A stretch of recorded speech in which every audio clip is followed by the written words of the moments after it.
Salut les amis, ce soir je vous retrouve pour vous parler de mon aquarium de cichlidés africains donc, qui sont endémiques du lac Malawi. Il faut savoir qu'il y a d'autres cichlidés africains qui sont endémiques du lac Tanganyika.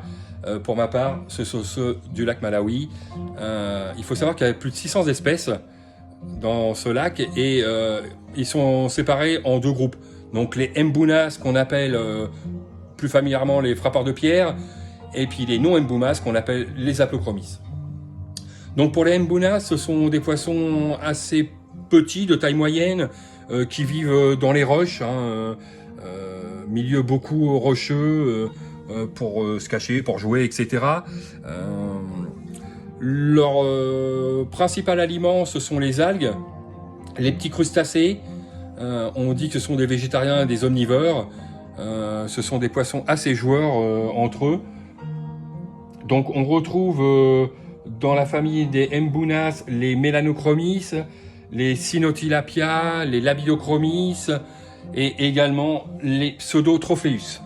Donc les Labidochromis, ce sont les jaunes, les Pseudotropheus, c'est le bleu qui est au fond là-bas, d'accord. Et qu'est-ce que j'ai d'autre ici?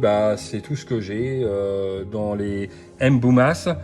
Alors après, dans les non-Mboumas, ce qu'on appelle les Aplochromis, donc eux ce sont des poissons qui sont territoriaux comme les Mboumas, mais un peu plus agressifs. Alors j'aime pas ce mot agressif, il faut savoir que tout cichlidé est territorial, donc il va protéger son habitat, et si on vient le gêner, évidemment il devient agressif comme tout le monde, comme tout le monde défend son bien, quoi.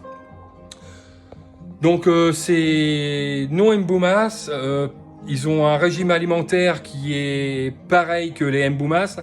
La seule différence qu'il y a en plus, c'est qu'ils sont aussi prédateurs, donc ils se nourrissent d'alevins et de petits poissons. Donc ça, alors en général, on va vous dire, faut pas mélanger les Mboumas avec les non-Mboumas. Moi, dans mon aquarium, j'ai mélangé les deux. J'ai aucun problème à partir du moment où il y a des cachettes partout. Il y a pas de souci là-dessus. Donc ces Aplochromis ou les non-Mboumas, eux, ils vivent souvent en eau vive, dans des plaines sableuses, où ils creusent des trous, un peu comme les volcans, et ils se cachent dedans. Voilà. Il faut savoir que toutes les femelles cichlidées incubent leurs œufs une fois fécondés jusqu'à leur éclosion. Donc c'est assez sympathique à voir. On a la bouche de la femelle qui se grossit, qui part en avant, et c'est comme ça qu'on sait qu'une femelle attend des petits. Voilà. Quoi dire d'autre encore sur les cichlidés?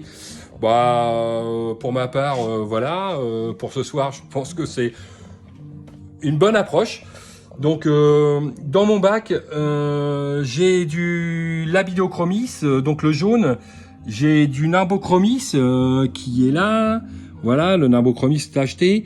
Ici, j'ai du Sulfur Head, donc le bleu là. Bon, celui-là, c'est agressif aussi. J'ai de l'Onocara à nageoire orange. J'ai un Lonocara ici. J'ai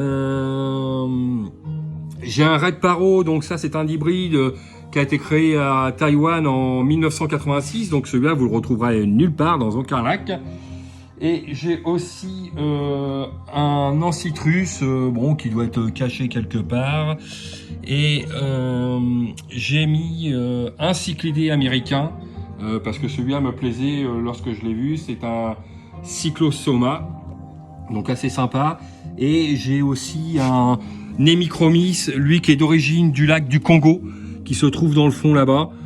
J'aime bien le mélange des deux, de plusieurs poissons. Je trouve que c'est assez sympathique dans un bac. Donc voilà, sur ce, j'espère que ma vidéo vous a plu, et puis on se retrouve bientôt pour une autre vidéo. Allez, sur ce, à bientôt!